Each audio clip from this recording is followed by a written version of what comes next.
Bengals fans are amazing. They're resilient, they're tough, but they're fun. And I'm really excited to hopefully meet a lot more of you. Isaac has the big game.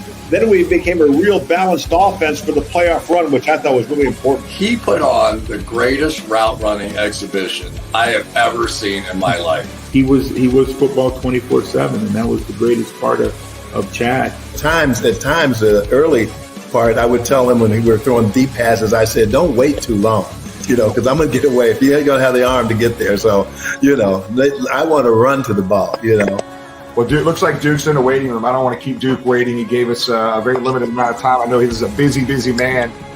Duke, what's going on, big dog? How you doing, buddy? Jim, how are you, man? Thanks for having me on. Yeah, Hey. I'm real busy. I'm sitting on my porch. Yeah, well, hey. Have a little drink going on there. Joe Burrow has played in big games his entire life, and I would think he will be a steady hand at the bow of the ship. And I think I wouldn't be surprised if they take him all the way to the Super Bowl. I really wouldn't.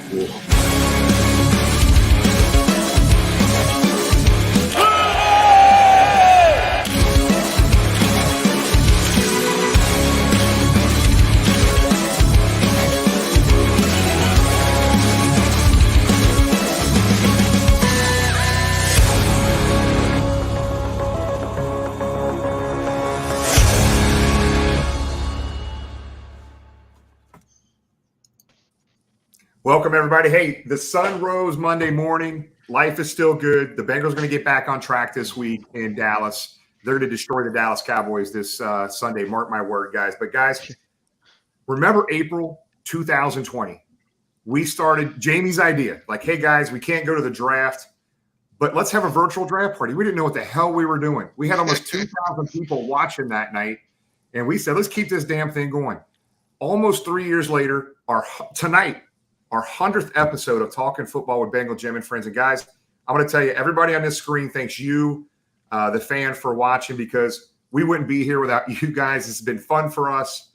But, man, I tell you, you guys really drive the whole program here for us, and we appreciate you being with us tonight. So tonight, the lineup might have a slight change in it, but we got the On the Mark episode segment airing for the first time tonight.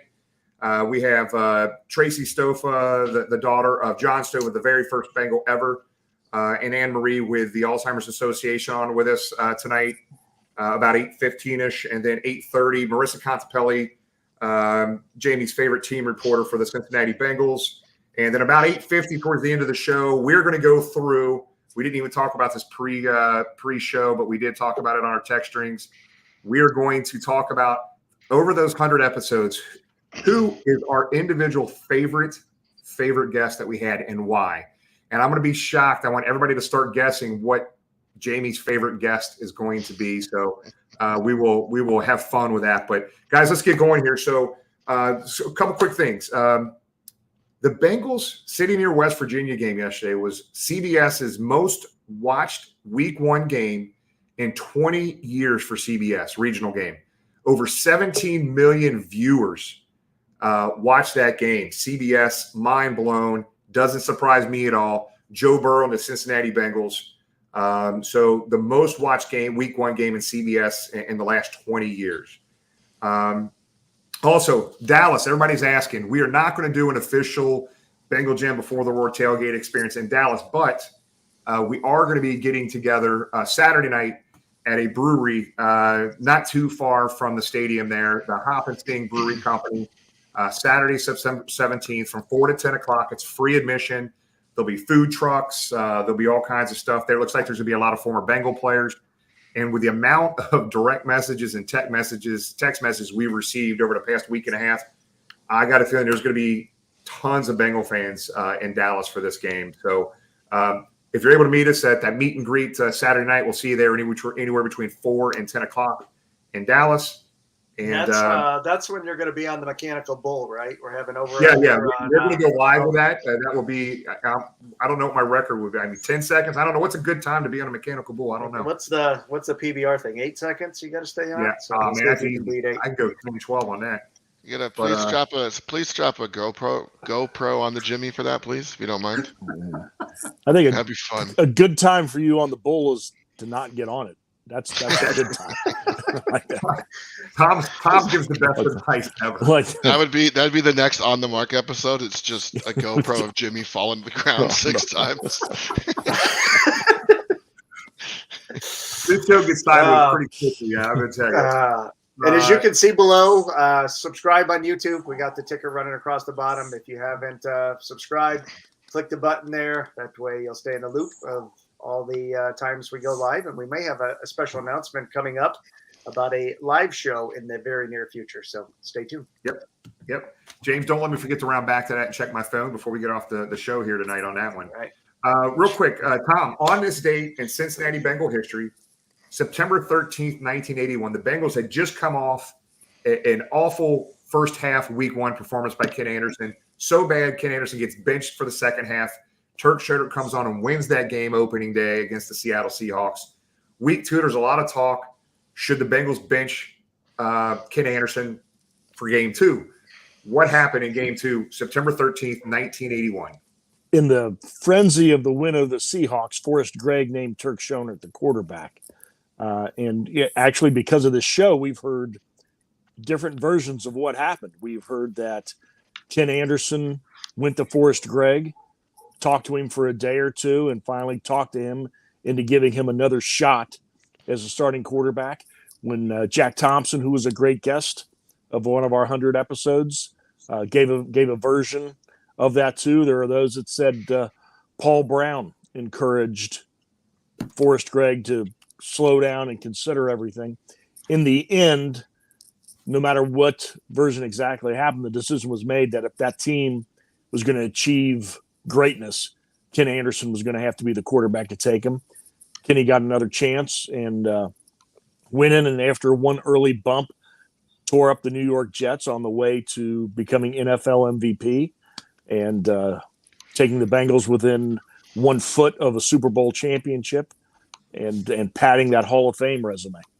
Yep. And so, Tom, something else crazy happened. If you remember, we had the Super Bowl 16 special, and Dave Lapham went into some detail about Ken Anderson's warming up pregame, and it's 20 minutes before pregame kickoff, and the offensive line was not there. What the hell happened to that offensive line? He showed up just right about game time, but Ken Anderson. Evidently, there was turmoil in New York. The U.S. Open was going on. The Yankees were about to win the pennant in the American League, and the Bengals were playing the Jets at Shea Stadium. And the offensive line got on a van. The driver knew he was going to go to the stadium, and to his mind, there was one stadium, Yankee Stadium. So they pull up in the Bronx. There's evidently little to no air conditioning in the van with all those big guys in it. And somehow he was able to weave through traffic and just in time to put their pads on and get the limited amount of stretching. The Bengals offensive line showed up and led them to victory. Not coincidentally, the same thing happened this past Sunday at Paycor. Parts of the offensive line just didn't seem to be there and didn't seem to be cohesive. So maybe they can take a lesson from that great Super Bowl line of 81, and we'll put all those memories to rest this Sunday in Dallas. Yeah, I remember Kenny Anderson making a comment. He's out there warming up. The offensive line's not there. And he's like, maybe I don't want to start this game. Maybe Turk should start. So, hey, good stuff, Tom. Guy, another good one, man. That's a great on this date in Bengal history. Also, just to let everybody know, Caleb right now behind the scenes producing for us again, killing it. He's going to put a link in the chat, in the comment area for you. This image is amazing. And if you're at the tailgate this week, you see Stephen Thomas, the photographer here, actually brought some of these images down. You can QR code and buy them. Whatever you buy, whatever size you buy, whatever print, it's been multiple prints, $35 is going to be donated to the Ken Anderson Alliance. And he sold like 22 prints Sunday at the tailgate, $700+. Tony will get into that here in a little bit when we have our charity update with Tony. But click on that link if you want the print. I bought one. It is a beautiful print. I got to get it framed. I'm putting it in my office at work. It is actually, when you look at it on his laptop, he can zoom in and see people's faces in the stadium. That's how detailed that camera is and how good that camera is. So take a look at those, and hopefully you can buy one of those things. James, where else you want to go now at this point? We got a lot of stuff. Speaking of Tony, let's rock and roll into his segment. As always, Tony on point this Sunday for the charity work that he did, honoring this week our charity was, the Ken Anderson Alliance, and a lot of others pitched in. The Moran family, Tony had these orange flags, so it was easy to spot those that were selling raffle tickets on Sunday. So we appreciate everyone that pitched in and volunteered their time. And also want to thank our friends at Bengal Bids / Ohio Sports. They donated that Jamar Chase autographed helmet. So we had a young individual. I think we'll have a picture that we will pop up here in a little bit of those winners. And without further ado, let's bring Tony on to talk about last weekend and what we have looking forward to with our next charity. Tony? Hey, thanks, guys. What's going on? Who Day? Who Day? Who Day, Tony? Hey, just wanted to do a shout out to Ken Anderson. They were also there to help us sell them raffle tickets. So we were able to get about $3,300 for KAA with our tailgate items doing our raffle that we did. If you remember, we basically gave a Ken Anderson signed jersey, a football, and then as James mentioned, we had a Bengal Bids Jamar Chase football. There's the lucky winners right there. Actually, gentleman in the middle there, he actually won the jersey and the football. And then we had the young youth kid right there. He got the chance to get that football helmet and take that home. So it was a good time. Also, what Jimmy was talking about was with Stephen Thomas, additional $700. So altogether that weekend, we got over $4,100 for KAA. So awesome. It was a good turnout. And as we been doing here, we're making a big difference. Who Day Nation and everybody helping out. We're affecting these charities and what they're able to provide to the community. So with that, with the year to date, we got almost $3,200. So we're doing well. We're only in our first game of the season. We have a goal of 75,000. So I think it's very obtainable. That's for sure. I think we're going to crush that goal. Tony's already changed the goal. He's trying to get us to 100,000 already. He's being pretty aggressive. Yeah, I think we might be able to do that, but we'll hit 75 first, and then we'll get that other 25 grand. And then also, Duke Energy also stepped up and helped us. We have a Toys for Todd, if you guys remember from last year. We did a toys drive along with some money. And Duke Energy Foundation, which, as you guys know, I work for Duke Energy. It's a great company that supports their employees and their charity contributions and giving. So I filled out some grant information. And this gentleman here to my left is Chad Schaefer. He came to the tailgate and presented us with a $2,500 check. So we're already a head start on our Toys for Tot drive that's going to happen in December. So it's really good. Awesome. That's awesome. Hey, Tony, let me ask you, Tony, if you could, can you explain to people? So you work for Duke. Duke was able to do a match. Talk to other people. Like, they probably need to talk to their employers too, right? A lot of companies do matches maybe their employees don't know about, right? Yeah, it's a great thing that companies do. They're all about helping employees provide and give to the community and to their local charities. For me personally, for our company, we actually started our Power for Giving kickoff this week. And basically, whatever money amount I donate up to $2,000, the company will match that dollar for dollar. So it's a really good organization.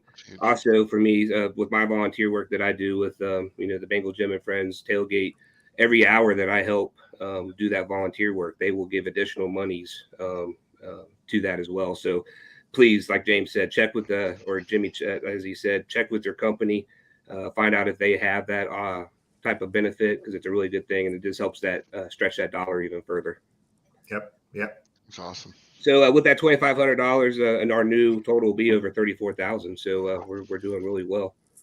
So in the next couple of weeks, as we just talked, we're going to move into our next charity, which is the Alzheimer's Association. If we remember last year, it was our biggest charity that we did, I think, last year with over 10 grand that we were able to raise for that organization. So we got a couple things going on. One, we have a walk. The walk is scheduled for 10/1. So with that, we've set a direct link page for that, which you can donate to. And with that, we'll do our duck race. Our duck race is going to start. We'll start promoting it tonight. And we'll have our duck race on 9/27. And the package is really cool. It's a good package to have. And because it's 9/27 and it's the Ring of Honor game that's coming up, it's fitting to call it the Ring of Honor package. So this is going to include an Anthony Munoz jersey that's signed, an Anderson jersey, Isaac Curtis mini football helmet. We also got a Paul Brown signed 11x14 framed picture and his signature card. We also have a Ken Riley bobblehead from Cincy Bob's. And then we have an 8x10 Big Willie signed photo. And there might just be some additional items added to that package. We're going to kind of surprise you with that.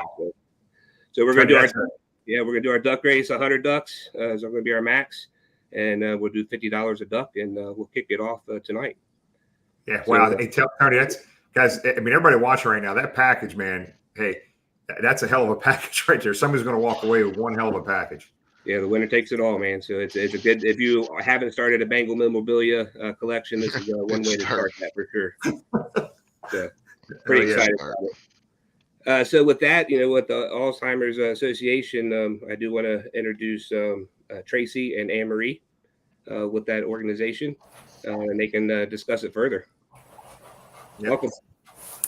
Hey, Tracy, Anne Marie, how you doing? I'm good. How are you guys? Welcome. Hey, guys, before we get into this, I just want to Anne Marie, we worked with you last year. We had so much fun, and we worked really hard and worked well together. And I think it was $10,100 that the Bengals fans raised for these Alzheimer's Association.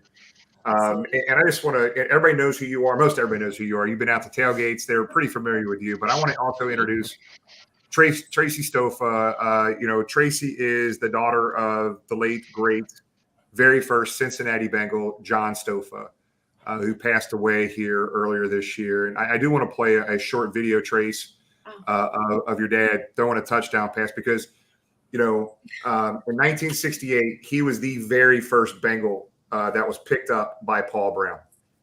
What was his license plate, Tracy? He had a license plate, right, for his car? Oh, first Bengal. He wanted everybody to know. First Bengal. Yeah. That's right. So awesome. I know there's a lot of younger folks watching that weren't around in 1968 to watch Dad play, Tracy. So we'll play a short video of a really big win for the Cincinnati Bengals, their very first win in 1968. Here's that video. Early in the third period, Denver was soon forced to punt, and Cincinnati wasted no time, jumping to a 10-0 lead on a 58-yard bomb from Stofa to number 84, Bob Trumpy.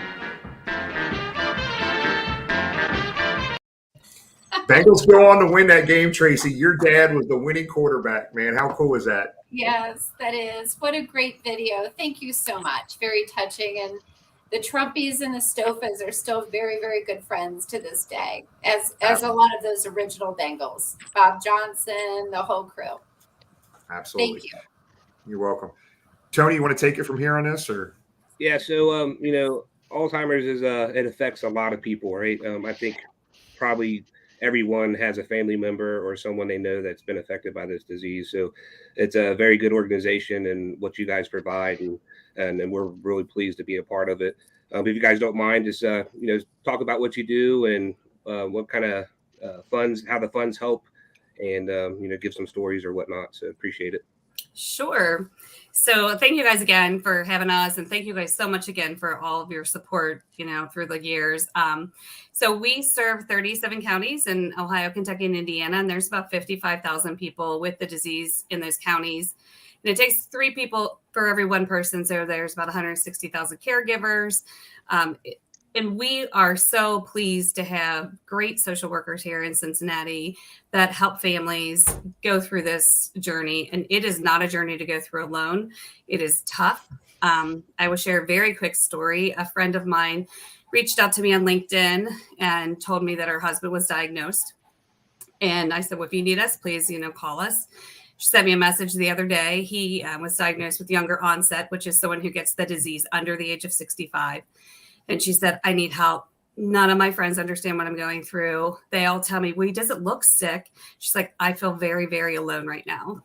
And I was able to hook her up with our social workers, and she's able to get the support she needs and go through this journey because it's tough. It's tough and it hurts. So I know a lot of people have shared stories with you guys through the year, and I'm glad that you were able to, be an ear for a lot of the people who maybe haven't shared their story yet. And that's what we want. We want people to share their stories, take this out of the darkness, bring it into the light. Let's cure this disease. So Tracy, tell us about your role and how you got involved with this organization. Yeah, well, so I've known Anne Marie for 24 years, and she's very influential. And she has such a passion for the Alzheimer's Association. And And the more I learned about the services, the more impressed I was. And then lo and behold, you discover family members and friends and colleagues that are diagnosed with some form of cognitive decline. Sometimes it's not labeled Alzheimer's, but it's still cognitive decline. And as family members and caregivers and individuals affected, we're all still faced with the same challenges. So I started using the Alzheimer support services that they offer to the community. And also, Anne-Marie got me involved in the organization. So I've been involved. I'm now a board member. I chaired the gala, the Art of Making Memories gala last year, and I will do so again this year. And I'm a walker in the walk in October. So thank you both. So we're doing our thing, the Bengal Jim and Friends tailgate. We're we've organized a walk. You guys have set up a page for us. We also are doing a duck race over the next 2 weeks, as you heard. And then of course at our tailgate for Thursday night football, we're going to make sure we do our typical raffle, which you guys will be involved with and helping us out with. So what other ways can people get involved other than through the links that we've been able to provide them? Well, we do have if you need help at all, if you have the disease, if you know anybody in your family or friends, we do have an 800 helpline 24/7. It's 800-272-3900. We're always looking for volunteers. The walk that you talked about on October 1st is the 8th largest walk to end Alzheimer's in the country out of over 630 walks. Raises about $1 million a year, over 5,000 people. So we need a lot of volunteers. So if you'd like to come out and volunteer, we would love to have you. Just feel free to reach out to me. Actually, you could just go to Bengal Jim's link, you'll get all of our information locally, and feel free to reach out to me. And, we're always looking for people to become community educators and support group facilitators and just advocates for us. Anything you want to do, we have something for you to get involved in. And we hope everybody just comes out, really come to the walk. I'm excited that you guys are coming to the walk.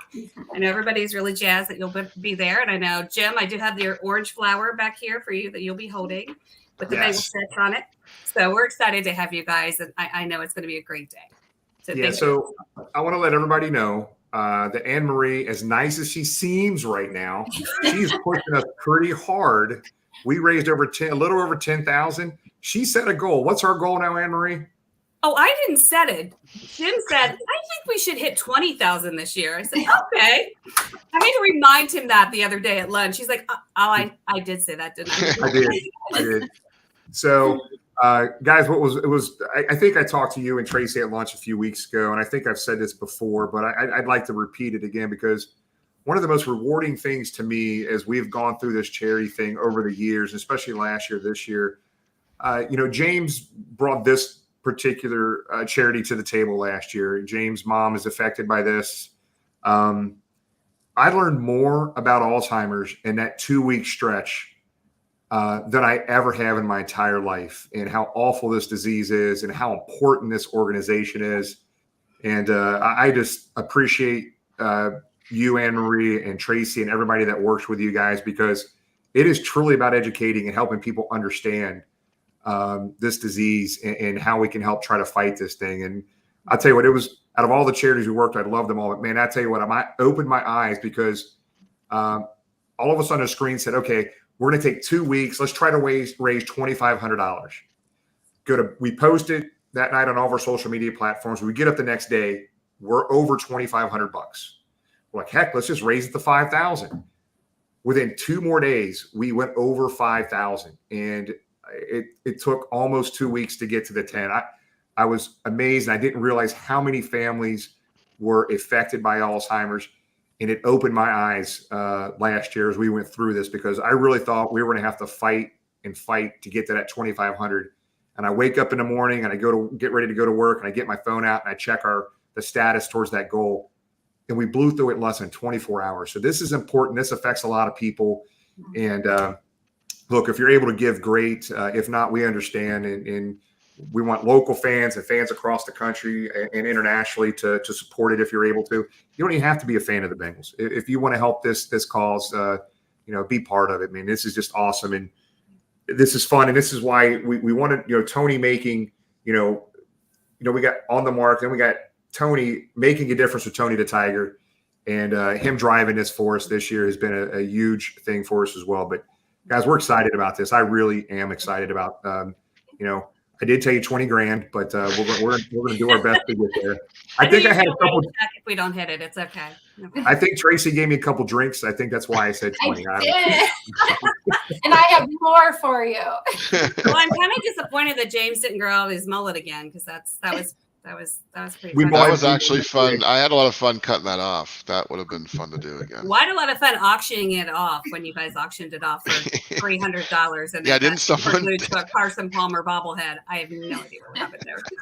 That was Brandon. Brandon actually got that. He bought it. So yeah, it was pretty. Didn't we auctioned off the hair? Didn't we?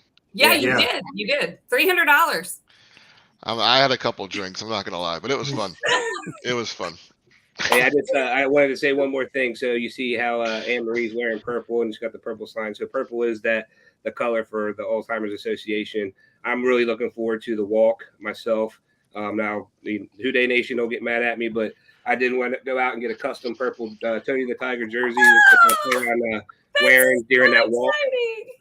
I am black and orange, as you all know, but on that day for the walk, I will be sporting this new jersey for the walk. So I'm looking forward to it. Oh, Tony, that's awesome. That just made my heart feel good. Thank you so much. You were awesome. Problem. You guys are awesome. I appreciate what you guys do. So thank you so much. Tracy, did you want to say any parting words? Well, I do want to say hooday. Yeah. Dallas. No, but thank you. I've been so impressed, obviously, by all that you do and all the charities that you sponsor. And it's a huge, huge difference. So thank you. Truly. Yep. And one last thing, and I'll let Tony close this out.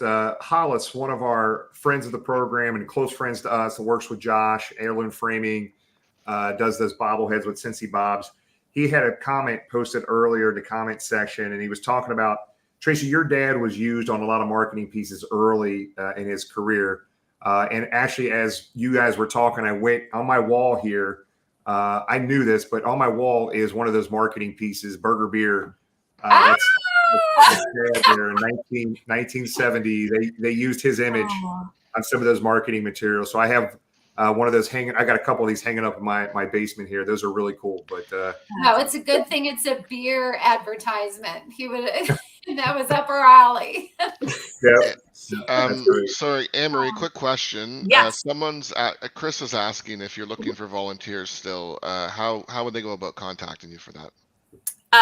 They can reach out to me directly, or they can call the local association.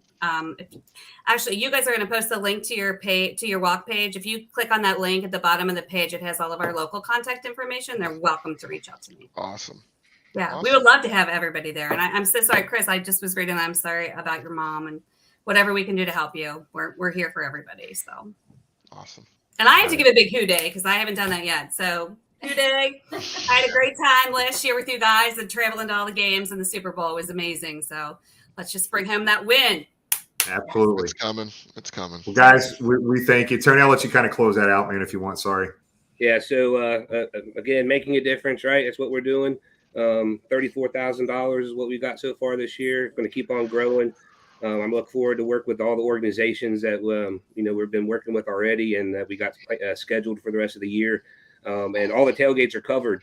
We only got a couple more duck races left to cover from a charity, and I'm sure there's going to fill up really quick. But to Anne-Marie, Tracy, thank you for coming on. Thanks for what you guys do, and I'm just ready to get this going and move on to next week, and we're going to beat Dallas. Who day? Yes, sir. Who day? Thanks, guys. Thanks, guys. Thank you, Tracy. Thank you. Bye-bye. Okay. See ya. Bye-bye. They bring the energy, guys. It's fun to have them on. They're Tracy, Anne-Marie really is a driving force behind that, which is cool to see. It was really cool to talk to Tracy too. So yeah. James, you're on James, mute, you're muted, buddy. He said, "I can't believe none of you are cutting your hair this year. So disappointed in you." Hey, I've been trying to grow it out. I've Tom, been trying. you're our only hope. You're about it, James. You're our only hope. Tell him, I think Jamie, you're our only hope. We need Rogaine as a sponsor here for Bengal Jim and Friends. Rogaine. That thing is, I choose to do this for me. I tried the peanut butter solution. It didn't work. Hey, James. I still want to hit. Marissa just got in the waiting room, but she can wait a couple more minutes. I'd like to be able to hit on the mark if you're okay with that. Yeah, let's go ahead and roll into it. And we touched on this last week. It's something we're excited about. We kind of threw Mark to the wolves with this and said, hey, here's kind of an idea and a concept that we have of recapping the tailgate and trying to integrate both the tailgate and the show a little bit better together. And we're going to show this quick clip that Mark compiled from Sunday. And then we're going to bring him on to talk about it. So, Caleb, if you don't mind, or Jimmy, rolling that, please. Yep, let me get it here right now. Do we want to pull Mark on now to introduce this, or? We can, sure. Hold on. Let's start it over here. Let's go ahead and pull Mark on first, and we'll have him introduce this. There he is. There it is on the Mark. That's the man. Hello. How are we doing today? Hey, you look better. Better in that image right there, brother. You look better there than you do. It's a still picture. What can I say? So as I touched on last show, we appreciate everything Mark's done behind the scenes for the last couple of years with us at Bengal Gyms. And this was an opportunity to get him more involved and again, incorporate the tailgate to the podcast. And Mark, you want to touch on what we're about to watch here? Oh, yeah, sure. So, again, I just want to say thanks. And really, I just kind of walked around and took a bunch of pictures and took a bunch of videos, tried to talk to many people as I could. And I also did a few interviews with some Bengals fans. This week, I wanted to do more of the more famous ones just to start to kick it off. But as we go along, it'll be all sorts of fans and all different sorts of locations. I'm looking really forward to this week. There is no home game, so I'm going to have to go out and do some scouting to get some fans to interact with, which I look forward to. I think it'll be fun. So let's roll the video. Okay, here we go. James, I'll go ahead and take care of this, I think. Hold on one second.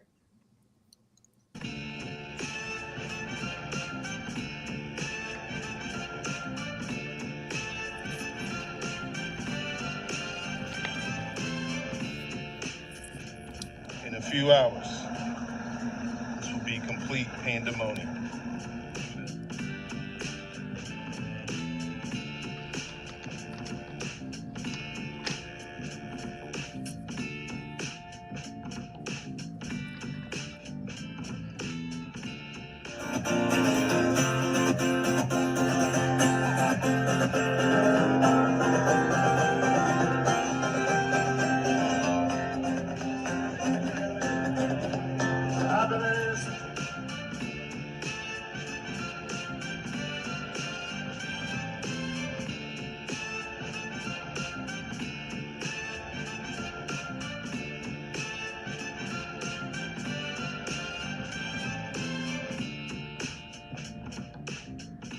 All right, we're here with the first installment of On the Mark. So who better to have than the man, the myth, the legend himself, Bengals Jim.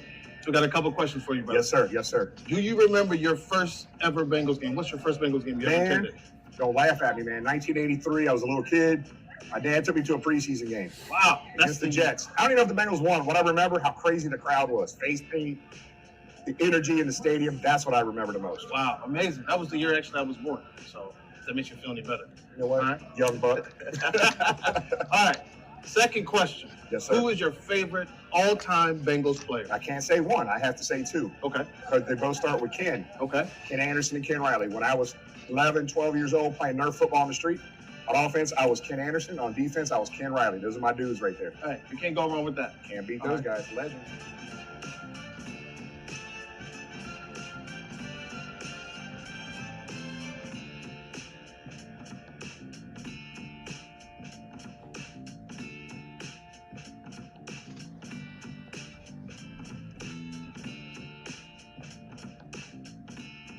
Remember your first ever Bengals game? I do. I was 12 years old. We were playing against Buffalo, if I do recall. That was my moment. I became a true fan. Okay. And been a fan ever since. All right. Nice.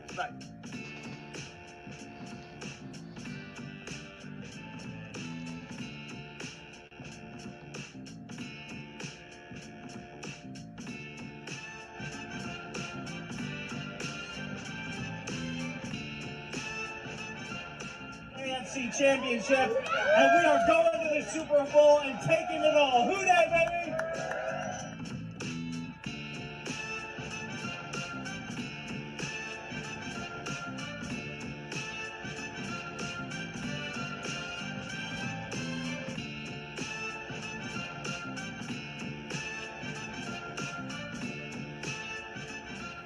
Who is your favorite all-time Bengals player? Do you have one or a couple maybe? Bob Johnson. That's why I wear. Let's go, baby. 54. If you don't know, that's the first ever retired number in the Bengals history, right? All right.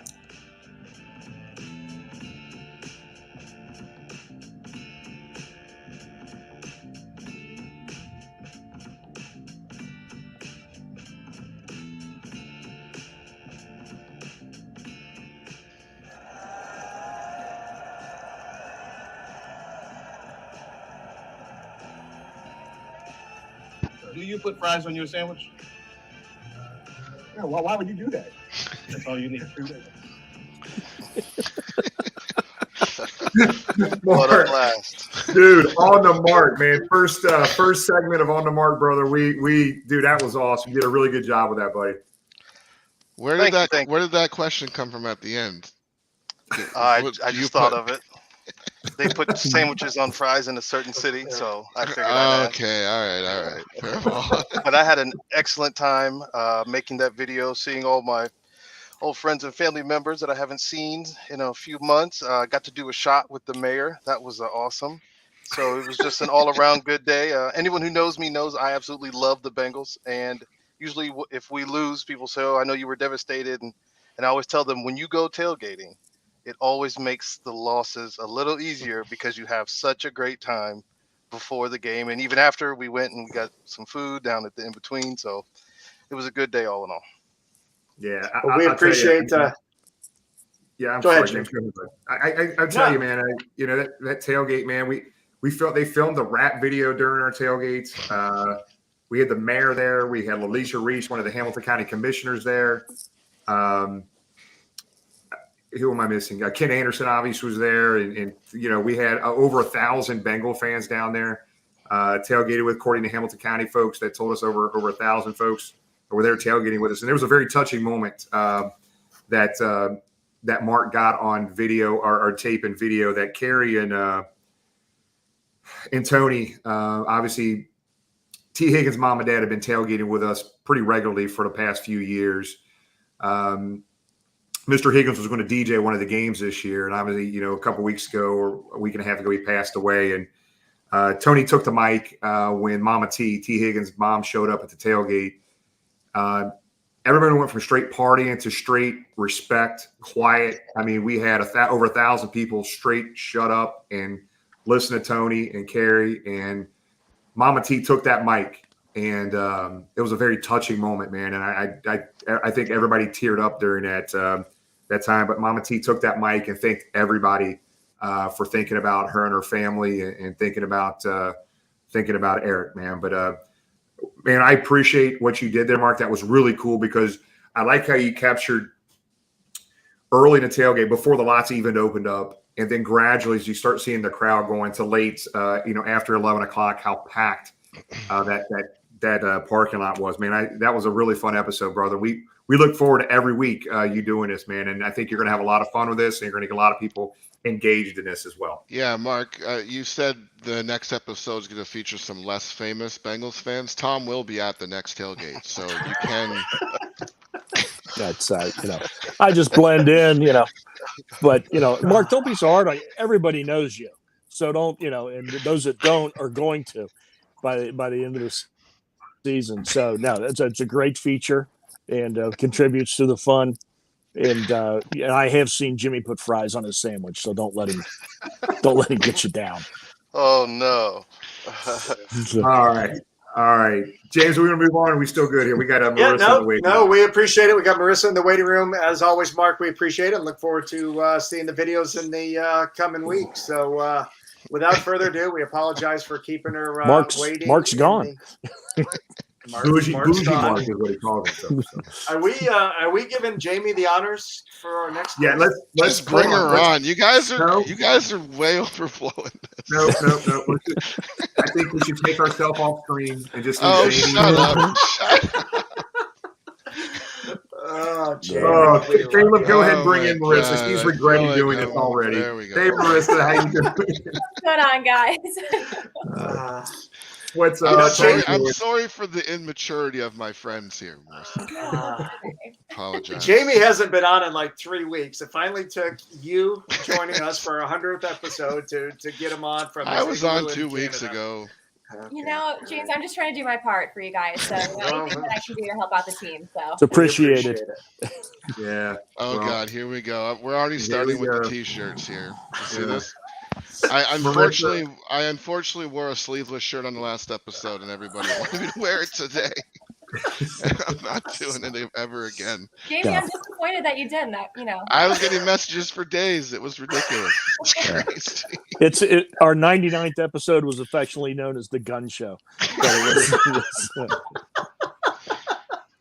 Should have had Tony on here, not me. Well, Marissa, hey, in all seriousness, you don't know how much it means to us for you to be with us on our 100th episode. We had no idea April 2020 we'd be here almost 3 years later, but you've been one of our, well, not my favorite guest, Jamie's favorite guest, since we've been on. We'll talk about that afterwards, but let's talk about our Bengals. Look, you got a small portion of the Bengals nation that is, skies falling the whole 9 yards. I mean, 5 turnovers. You still had every opportunity to win that game. How crazy is to lose a long snapper? I think it's just a freak situation. I think we turn around here this week and get that dub. But I'll start off here. And everybody that's viewing and watching right now, any question you have for Marissa, throw them in the chat area. Caleb will try to pop those up here at some point before Marissa has to get off on the show here. But just give us your thoughts on the game, because that was one of the – I've been to a lot of games over a long period of time, and I'll be honest, I've never seen a game like that in my life. Give us your thoughts. I'm right with you, Jim.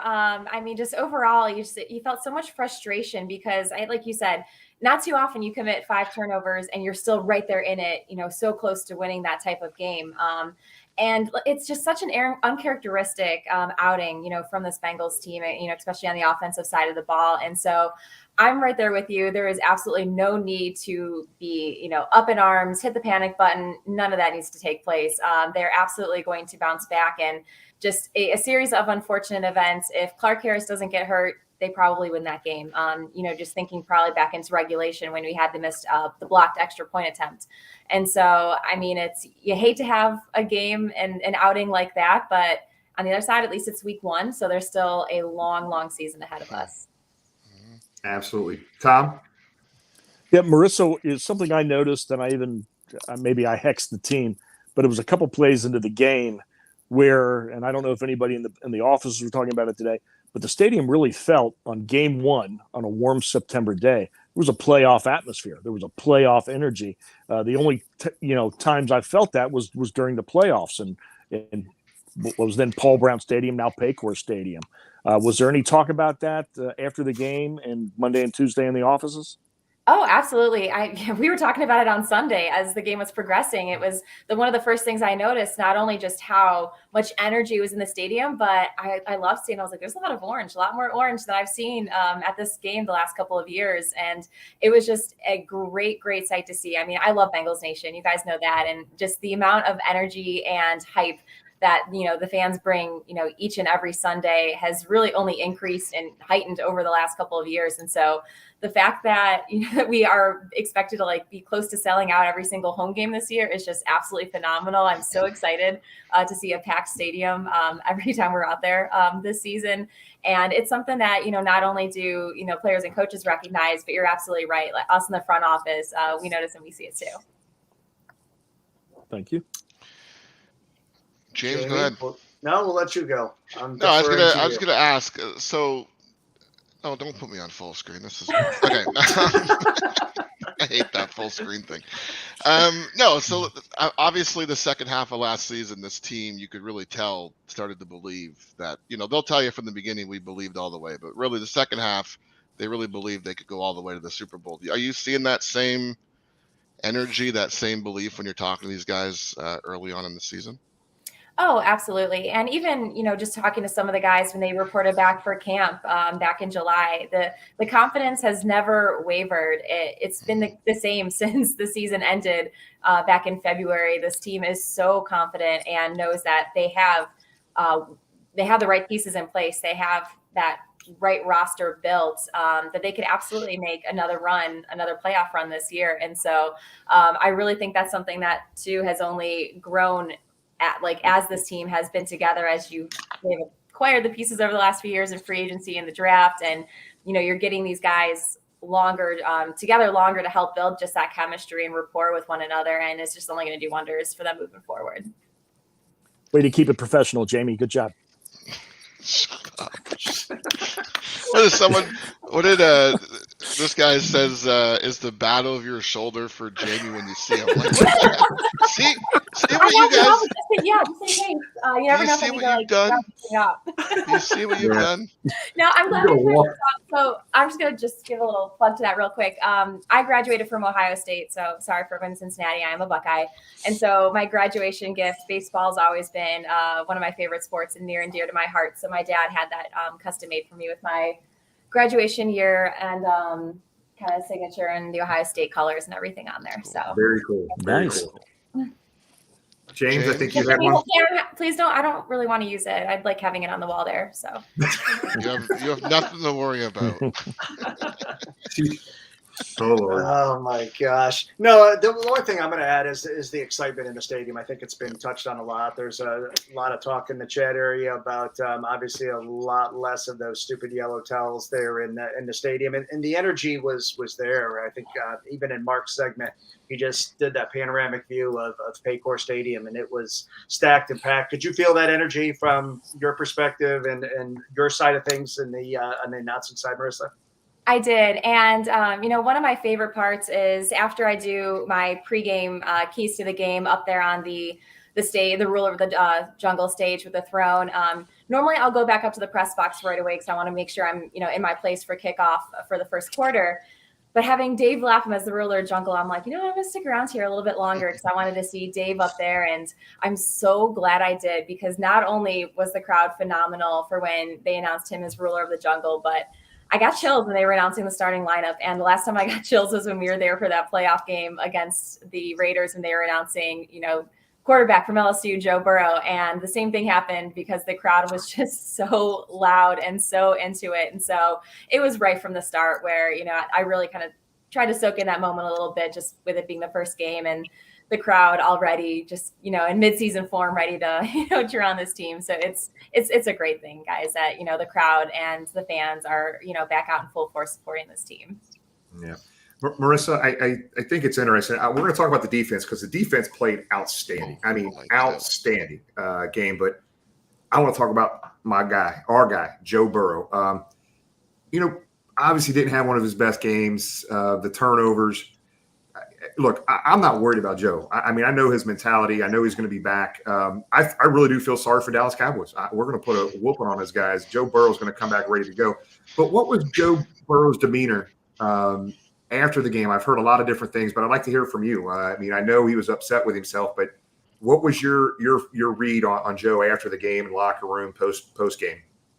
Yeah, Joe's a professional. I thought he took a lot of ownership when he was doing his post-game press conference and, said what he needed to say. And, I feel like that was the Joe that we're all, used to seeing, and that's the Joe you get. And so when we went into the locker room afterwards, after Joe finished his press conference, you kind of noticed him. He was sitting by his locker for a little bit and, okay, took note of it. And then we went around, we're talking to a couple of the other guys, and we were in there for about, anywhere from a half hour to 45 minutes after his press conference ended.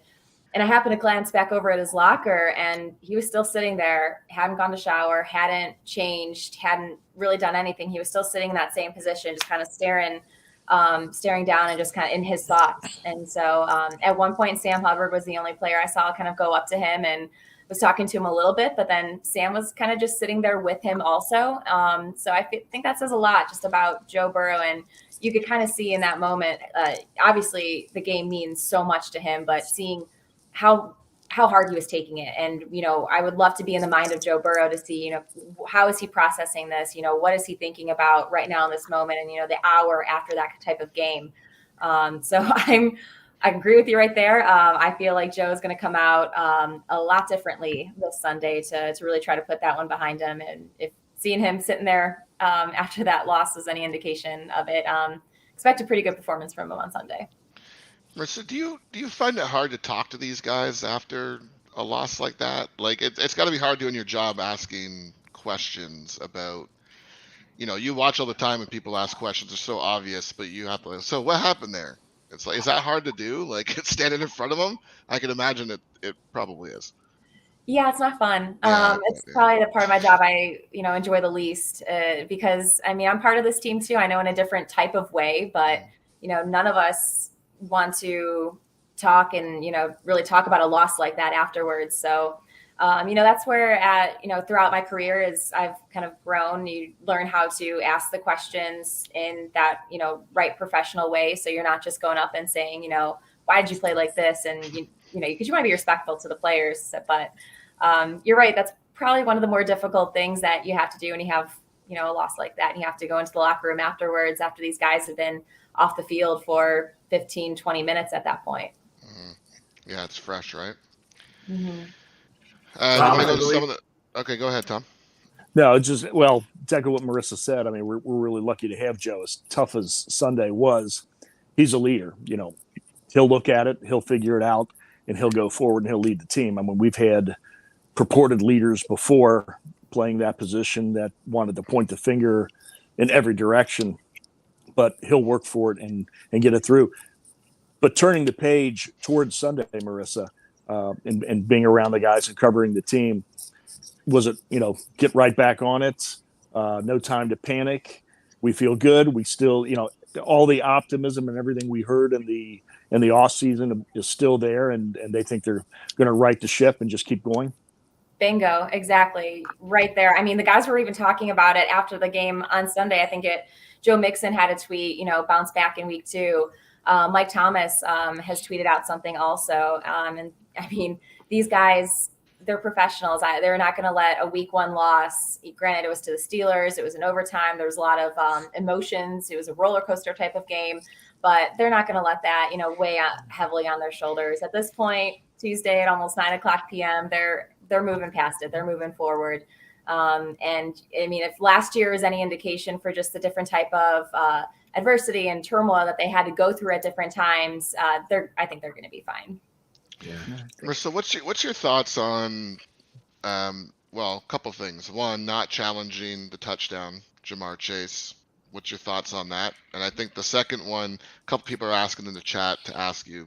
I'm not sure you can answer it, but why kick the field goal in overtime on 3rd down and not try and go for it? Or why not fall on the high snap on 3rd down and know when you can kick on 4th down?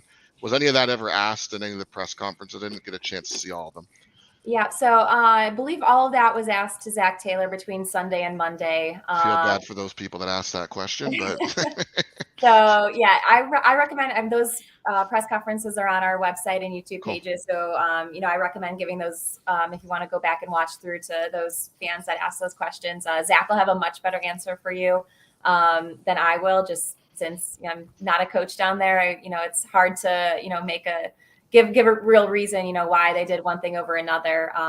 But for the touchdown with Jamar, I was actually in the tunnel, kind of starting to get set up for post game. So I didn't actually get to see that play live as it was happening. I had to wait to see it on the replay. So in that moment, can't really give you the best answer in terms of, kind of what the tone and feel was like on the field.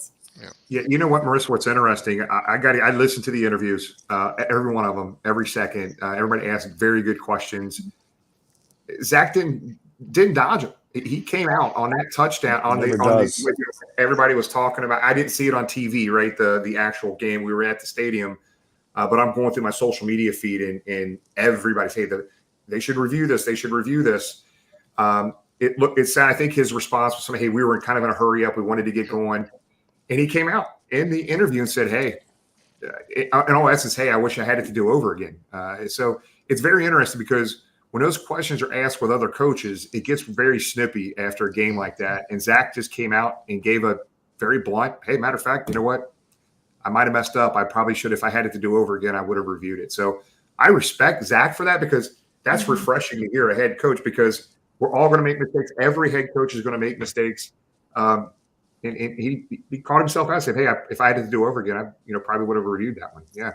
Oh yeah, Jim, you took the word right out of my mouth. I was going to say you just have so much respect for Zach Taylor, because you're right. A lot of coaches might try to dance around it, dodge the question a little bit. Zach's never done that. I mean, in every single press conference I can remember, there's never been a time where I thought he's really, I was like, oh, he's kind of dodging a question. He doesn't do that. He gives you the answer. He gives you a straight answer. And I know not only do fans really, respect that, but the reporters do as well, because they're trying to, do their stories and, give the updates and report on the team as best they can. So it really helps when you have a coach like Zach, who's going to be open and honest with you and, not try to skirt around certain things that he doesn't want to talk about. So yeah, you're exactly right with that one, Jim. I think that's what I liked most about, that's what I've been most impressed with him, is even when he was eating it the first year, he still was very gracious to the media, answered all the questions. Mm-hmm. And he was still like that even when, the team wasn't winning. And still being able to do it when we're winning, it's pretty cool. Right. Yeah. Marissa, we're going to have a viewer question or two. We've kind of asked a lot of those. We'll give you if you have a couple more minutes to hang on with us, you good? Absolutely. Yeah. Thanks for being with us. It means a lot. But I gotta say something, man. I feel awful for Clark Harris. His situation and that. Never in my life, any NFL team have their starting long snapper go down. They're going to deal with the same exact thing. Mm-hmm. So anything that could go wrong in that game did go wrong, and we still had multiple opportunities to win it. But did you get a chance to talk to Clark at all after the game? And I know he probably feels awful, but man, I felt awful for Clark myself. So I know. I just absolutely gutted because, you just love a guy like Clark, not only, what he's done for the team, but just his personality and what he brings to the locker room. So when you have an injury like that, it's just gut wrenching to see. And I didn't get to talk to him or see him after the game. I did see him down there yesterday, and he, talked to media and reporters. I saw him before then, and, he seemed like he was in pretty good spirits, but probably as best spirits as you can when you have an injury, that's severe. So hopefully it's not, too lengthy of a recovery and road back. I think they're still looking at things to see exactly how long, he could potentially be out. I don't think I've seen an actual hard number set on what that means and what that looks like yet, but just, hate to see that for Clark Harris. And, I also feel bad for Mitchell Wilcox. I mean, he was thrown into a tough situation, and, I thought he did, a pretty darn good job for being thrusted in there in a game like that. Not expecting, obviously, to be thrown into that kind of situation. Yeah. Jamie, I think we have a viewer question you wanted to hit. Yeah, our good friend who I actually beat in week 1 of our fantasy league, Bengal Jim Fantasy League. Marissa, how is Thanksgiving at your household? Isn't your family Browns fans? That's a great question. So I actually haven't been home for Thanksgiving in about 6 years. I would stay away too. I would stay away too. I wouldn't go there. But so kind of, yeah. Some of my family are Browns fans. I take some pride in. I've done a really good job over the last few years converting my family into Bengals fans. My mom and dad and stepmom are pretty much like full-fledged. Got the stripes going. Still working on some of my other family members who unfortunately root for that team up north. But it makes some fun. She knows. It makes for some fun banter in some of our family gatherings when I do get to see them in season. I always enjoy. I have a lot of family come visit for the Bengals Browns game every year, and getting to go up there to Cleveland is an extra bonus. I get to see the family. So I'll say when we get together, I usually go home for Christmas. Christmas time isn't too bad, but at that point, the Browns have been out of it, so there's not a whole lot of talk going on. But yeah, I'll have to report back. I'm not sure the next time when I'll get back up home for a Thanksgiving. Just the way with our schedule, isn't it? Being on a Thursday, it's a little tough. But Marissa, didn't you have during the Super Bowl, your family was supporting you, right? They were wearing Bengals stuff, right? Your whole family, right? Yeah, I actually have a photo with my uncle and cousin who are my self-proclaimed Browns fans, but now look at them in Bengals gear. Don't they look great? You go, bro. They look much better. My cousin is 15, and he actually is now a bigger Joe Burrow and Jamar Chase fan than any Browns player. So shout out Matt for making the right choice there at an early enough age. He's converting over too. So the next thing, since you've made a progression with pulling some of the family, now Bengal fans, the next thing we'd like you would report out on maybe mid-season for us, if you could, if you get any of your family members to say City up north, they stop saying the Browns. If they start saying City up north, we'd like to record that too. So But you're doing a hell of a job. I will try. I actually feel like I could probably get my dad to say it just because we're pretty used to saying team up north when it comes to a certain college team that we, don't usually root for. So I feel like that could be a pretty easy transition. I'm sure I can get my dad to be on board with that one. Just tell him to say it, but he won't know what we're talking about. So we'll just like secretly record him. Exactly. Exactly. Marissa, I know we've had you for about 25 minutes now. Jamie, James, Tom, anything else? I had one more thing in closing I wanted to get with Marissa on. I will cede the remainder of my time to my friend and colleague from Canada. Oh God, give me a break. No, Marissa, we appreciate you coming on. This is our 100th episode. For a fan show like us, a bunch of guys just want to have some fun. It is really cool to have, obviously yourself, people being so close to the team, who grace us with your presence by coming on the show and kind of take us seriously, which is good because a lot of the fan shows, you reach out to people and they're just like, a little fan podcast thing or whatever. But we've been very, very fortunate to get some really amazing guests in the show, and having people so close to the team, it's great that you keep coming on. So thank you for doing that. Well, hey, I just honestly appreciate you guys asking me that you want me to keep coming on your show because, honestly, like I've told Jim this, you guys do so much for Bengals fans and Houday Nation. It's just absolutely incredible. And, just seeing the video that Mark produced on your tailgate, Jim, at some point, whenever it's in the future that I am no longer, with the organization, I really hope that you still have your tailgate because I would love to experience that at some point. I know now I can't really do that on Sundays, but it just looks like such a phenomenal time. I just can't. I'm always like amazed at just the turnout that you pull at these, whether it's in Cincinnati when you have them on the road. Watching you guys through the playoffs last year, that Tennessee outing. Oh my gosh! It was nuts. You guys do so much. You guys do so much for the fan base, and we at the organization, we see it, we appreciate it. So it's awesome. Just to let you know, we had 3 other guests ahead of you. We had Joe Burrow, Elizabeth Blackburn, and Joe Mixon. We bumped him. We said bump Burrow. He can come on next week. Yeah, 101. I don't recommend doing that in the future. They are way more interesting to talk to than I am, either or Elizabeth. The last thing, we'll let Jamie give us an update. A few years back, Jamie started the Marisa Contipelli fan club, if everybody remembers, up in Canada. And Jamie, what is the membership up to now? There's obviously more people that want to be part of the club. I think I have only one other member, the honorary member. Who was the gentleman we had on here a few weeks ago? Mike Watts. Mike Watts. That's right. Mike Watts asked to join, and I'm kind of a gatekeeper of the community, but I let him come in. So he actually asked if he could be co-creator. So we let him do that. So. Wasn't he supposed to tell her hi for you, Jamie? Yeah, that's okay. He had very nice things to say about you. And when I told Mike he had a restraining order against him, Mike was like, "I'm not saying a word to Marissa." No. Actually, Marissa, if you could clear it on Twitter, so I ended up seeing all that. I thought it was. I don't go on the Twitter. That's for people like Jimmy thinks Twitter is better than Facebook. I'm a Facebook homer. But can you just clear up the rumor here that you have a restraining order against me? Because I'm pretty sure. Because I am coming down on the 29th, and I want to come to the game. Can I come to Paycor Stadium, please? You know what, Jamie? I think we can make an exception. I think we can make sure you're within the gates. Thank you. Of Paycor, yeah.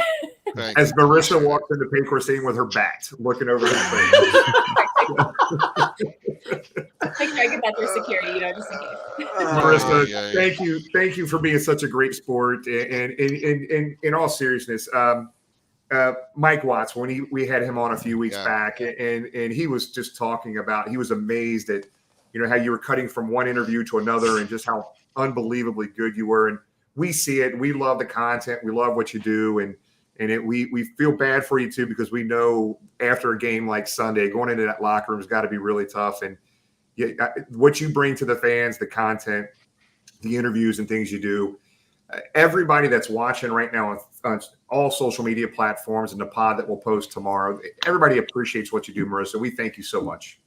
Well, thank you guys. That means so much just to hear. So thank you for watching, and thank you for having me a part of your 100th episode. Hopefully, you got 100 more coming up next. Absolutely. Thank you, Marissa. We appreciate it. Thank you, Marissa. Have a good one. Two-day. Two-day. I'm like 100 more. So, hey, so who like keeps track of the restraining? Is it the county or city police? How does this work? I don't even know how this works. You know what? You guys are hilarious. People are look at this. So, did Jamie send you those flowers? If so, great taste, Jamie. Those flowers are beautiful. Like what the hell? Yeah. Go Actually, ahead, I think it's the Royal Canadian Mounted Police that enforces that. I think it's reciprocal. It's reciprocal between the Mounties and the Mounties. I'm surprised you guys even know who the Mounties are. Hey, we have Dudley. This is the 2-minute warning. Oh, we got to close this out. So we got to close this out. 2-minute warning. That was very serious. 2-minute warning, but let's close it. Let's close it with when we close this. We'll go Tom, and we'll go kind of go around. We're going to talk about our 100th episode. Who was our favorite guest and why? And closing comments. Well, the first thing I want to say is Sunday was tough. This coming Sunday is going to be a lot better. Cincinnati chili kicks the crap out of Texas chili.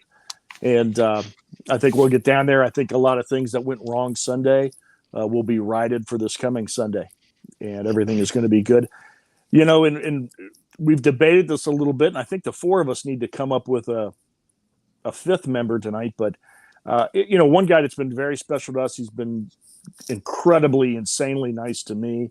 And there were three. I kind of agonized over the choice. But if I had to pick one guy, it'd be Jeff Hobson. He's always there for us. He does such an incredible job for Bengals fans.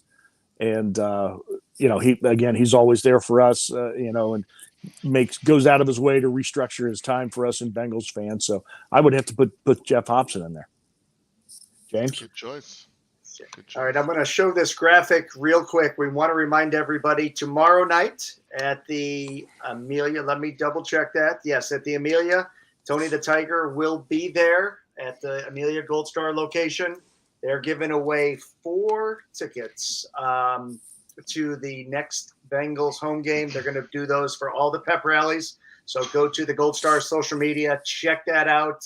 For those that joined us at the Fort Mitchell one last week, it was a lot of fun. Who Day is going to be there at all those, and we appreciate everything that Gold Star's done. Huge part of the tailgate on Sunday. 800 conies. Want to thank Luke and Jungle Joe and our buddy Jason all the way from Oklahoma City that did a lot of that grilling, and thank you, Gold Star, for being an integral part of what we do here on the show and at every tailgate. I would say my guest, it's not going to be a Bengal player or anybody affected in the organization. It's the card. Yeah, direct. It's not the card. It's not the card. But as you know, we like to have fun. But and as anybody that watches Jimmy's social media, this is about Cincinnati and the community and all the people that are involved around the Bengals organization. And my guest would be Jeff Ruby that we had on last year. What I thought was a great behind the scenes look at an icon in Cincinnati, somebody that's been around the team for a while, has an opportunity to see the guys behind the scenes. We all know what a fine establishment that is for the teams that even come out of town and want to dine there. Remember 2 years ago with the free agents, okay, who's going to show up at Jeff Ruby's for dinner? That's going to be our next signing. So that was a pretty cool episode, getting to see behind the scenes of a Cincinnati icon and legend. And we appreciate Jeff Ruby and everything that he does for the Cincinnati community. And Jimmy, I don't know if you've got a text yet to confirm the show in 2 weeks, but double check that while I turn it up north. Literally to Jamie. Up north, literally. Yeah, so first thing, let's talk about the game this week. Obviously crazy, but one thing I will say, this previous Bengals teams wouldn't have a chance to win that game. And this team came back, and if it wasn't for literally a crazy amount of things happen in this game. It's usually 10 crazy things a potential 10 crazy things happen and they don't all happen. This is like 10 things happened and they literally all happen. So we were in it all the way to the end. Just wacky stuff. I still don't quite understand why we and I forget who, I did read this on Twitter. I forget who tweeted it. It might have been Lance McAllister, but why go kick the field goal on 3rd down and not fall on that ball when it was a high snap? Because the idea to kick it on the 3rd down is knowing that you have an extra down if there is a wild snap. That's one of the things that just drives me crazy. But I think I watched the game I watched the game last night, or no, sorry, Sunday night. I was not worried about Dak Prescott, and now that he's not playing, I'm definitely not worried about Cooper Rush. And I hope this doesn't become a clip that someone uses against me later. But I think we go in with a pissed off Bengals team and we steamroll the Cowboys next week. So favorite guest. Everyone's going to assume I'm going to say Marisa Contipelli. I am going to say Marisa Contipelli, but I do. She's definitely my favorite guest. And like I said to her when she was on the air, having someone so close to the team take our show seriously, it means a lot. It means a lot to me. It means a lot to you guys too. That's always really cool for us to have that. I'm going to give a couple honorable mentions here. One, I love in the intro that we have Boomer Esiason saying that sound clip that he thinks Joe Burrow can take him all the way to the Super Bowl. We did that halfway through the season. No one was thinking Super Bowl when he said that. So every time I hear that play in the intro, that gives me chills. Second, one of my favorite episodes that we did, and not because it was my idea to do it, but when we had the fans on, we didn't have a guest. We said, hey, come on, what's it mean to you that the Cincinnati Bengals are going to the Super Bowl? And we had a bunch of fans, and we heard some amazing. We had people who came on wearing their jersey their deceased father used to wear, and how they're cheering for the Bengals because their dad was a big Bengals fan, and all he ever wanted was a Super Bowl win when he was alive and stuff like that. So that was probably one of my favorite episodes. But Marisa Contipelli for all the reasons I said earlier. Yep. Jim? Shocker. I know everybody's shocker. But I guess I want to back up just a little bit, guys, in closing here. I want to really thank Camp Washington Philly. Maria has been such a supporter for a few years in a row right now, the owner of Camp Washington. Great family-run restaurant. Gold Star. Man, what an unbelievable, Gold Star being there was just great. All the fun things. And there's more stuff. James and I had a conference call with him today for about 45 minutes. There's more stuff planned, guys. This is going to be a fun year with Gold Star and Camp Washington Chili. Gomez Tacos was amazing as well. Thanks, Gomez, for coming down. Kickley with the sound. The DJ that he brought down, and I forget her name, Monet. She was absolutely amazing, and I hope we get her back. She was that good. I don't have a message yet, but what we're trying to do on September 27th, all four of us on the screen, including our favorite Canadian, Jamie, will be in town the week of the 26th. Yeah. We are going to do a live remote the 27th. We're on the phone. I've been talking to Jim down at the Holy Grail today. Jim just texted me and said he should have an answer for us on the availability on that Tuesday night, the 27th at 8 o'clock. There was some conflicting stuff going on, so he was verifying some stuff, trying to free up time for us. But we're going to do a live remote. If it's not at the Holy Grail, it's going to be somewhere. But Jamie's coming in town. We're going to have a big blowout, fun event somewhere in downtown Cincinnati. We're hoping it's the Holy Grail, but it will be somewhere. So, James, I hope you're okay with me saying that. But we're definitely going to find a spot if it's not. James got to drive down from Indianapolis. So no, it's going to be a fun 3 or 4 nights. As you said, Jamie's going to be in town, and we'll be James a live has remote. To drive from Indianapolis. Yeah, can you go pick him up on the flight? Yeah. The plane's getting service that day, so I'm gonna have to go. Okay.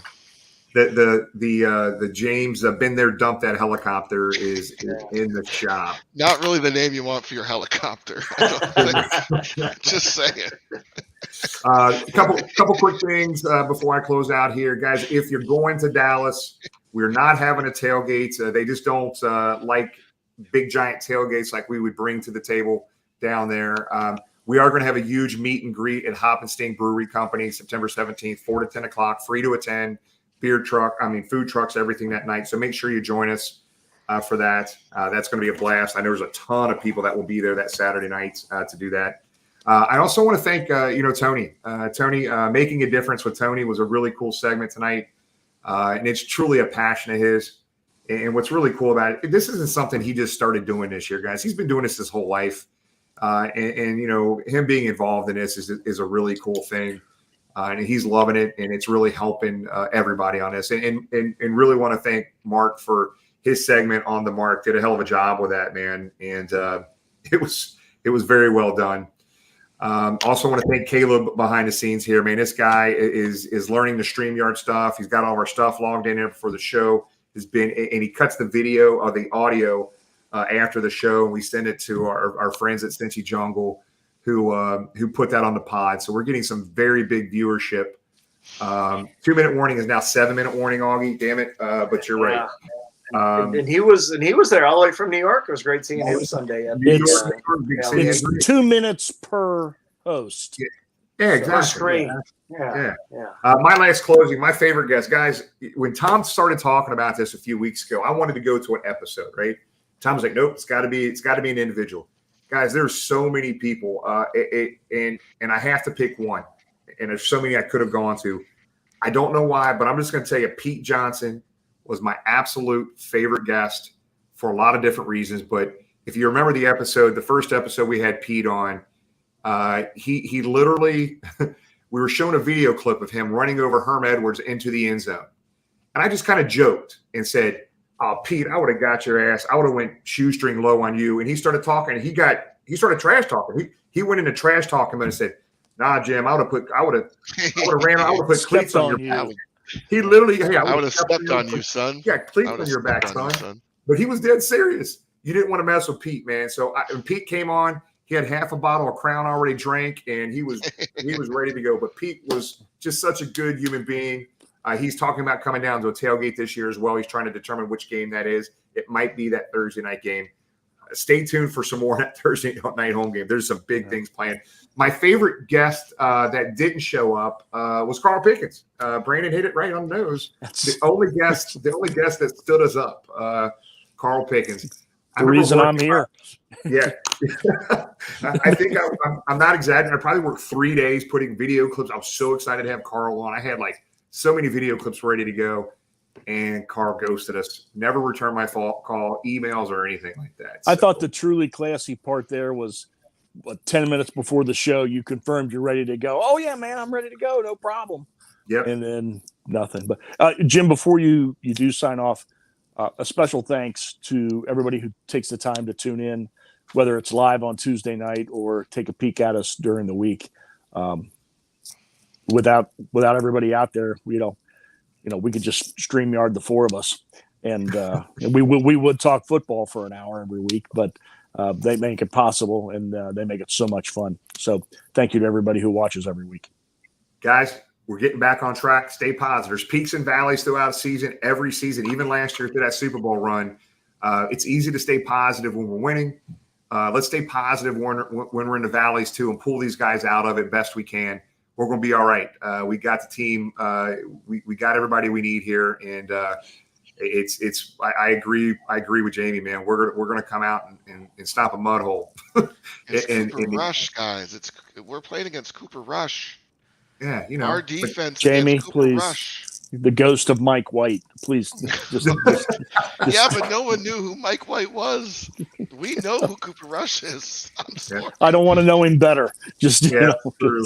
Well, guys, thank you so much. We'll see you next Tuesday night after this 1-1 start to the season. We love you guys. Thank you so much. Who Dey. Thank you. Who Dey.